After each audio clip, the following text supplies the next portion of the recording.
Good morning, students. In this lecture, we will learn about the significance of mitosis. Last lecture में हमने किया था mitosis की stages और हर स्टेज में सेल किस तरह से एक सेल से दो में डिवाइड होता है, ये चारों स्टेजेस आपने की थी। और अब है कि जो माइटोसिस हो रही है या डिवीजन हो रही है उसका क्या फ़ायदा है। जो माइटोसिस जो है, और माइटोसिस को हम इक्वेशनल डिवीजन भी कहते हैं, यहाँ पे एक सेल किस में डिवाइड होता है, दो सेल में डिवाइड होता है। तो इसकी सिग्निफिकेंस है, ये जो डिवीजन है ये किसके साथ रिलेटेड है, डिप्लॉयड सेल्स के लिए। जो लोअर प्लांट्स हैं, in some social insect have haploid cells हैं, they also divide by the mitosis. So it is very essential to understand the significance of the division in the life of an organism, कि division जो होएगी उसका क्या फ़ायदा होएगा। Mitosis जो है usually result in the production of diploid daughter cells. जो दो सेल्स बनेंगे वो डिप्लॉयड डॉटर सेल्स होंगे, जो कि आइडेंटिकल, दोनों में क्या होगा, आइडेंटिकल जेनेटिक कंपोनेंट्स कॉम्प्लीमेंट्स होंगे।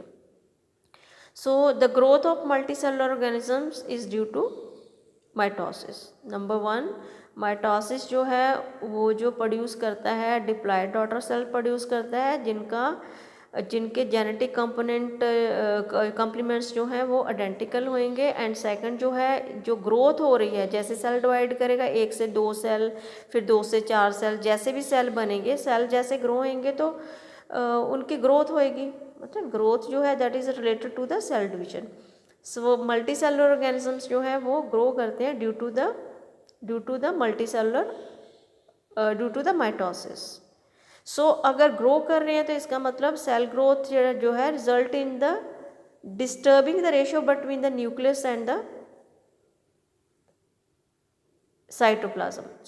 जो न्यूक्लियस एंड साइटोप्लाज्म की जो रेशियो है उससे क्या हो रहा है, अगर चेंज हो रही है तो उससे सेल ग्रोथ हो रहा है। सेल को डिवीजन जो है वह ज़रूरी है to restore the nucleocytoplasmic ratio. ठीक है, जो न्यूक्लियस और साइटोप्लाज्म की रेशो है उसको मेंटेन करने के लिए डिवाइड होना ज़रूरी है।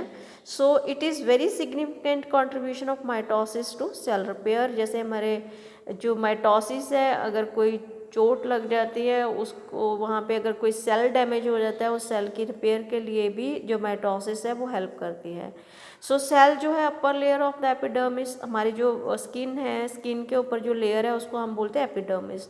जो अपर लेयर के सेल्स होते हैं वो जैसे लाइनिंग ऑफ गट हो गई, ब्लड सेल्स के हो गए, तो वो कॉन्स्टेंटली क्या है, शेड करते रहते हैं। शेड करने के बाद जो नए सेल्स आते हैं that is because of the division of mitosis. जो नेचुरली माइटोसिस हो रही है और जो सेल जो है डिकेइंग सेल है या डेड सेल्स है उनको रिप्लेस कर रहे हैं। Mitotic division is the meristematic, in the meristematic tissues the apical and the lateral cambium result in continuous growth of the plant throughout their life. जैसे plant की जो टिप होती है ना, टिप के ऊपर जो टिश्यू होते हैं उनको हम मेरिस्मेटिक टिश्यू कहते हैं। जो मेरिस्मेटिक टिश्यू होते हैं उनके स्पेशलिटी है भी कॉन्टिन्यूसली क्या है, वो डिवाइड करते रहते हैं।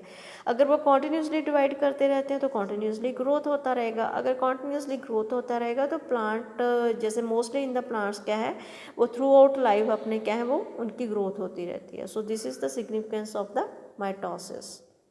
And next we will do the meiosis in the next lecture.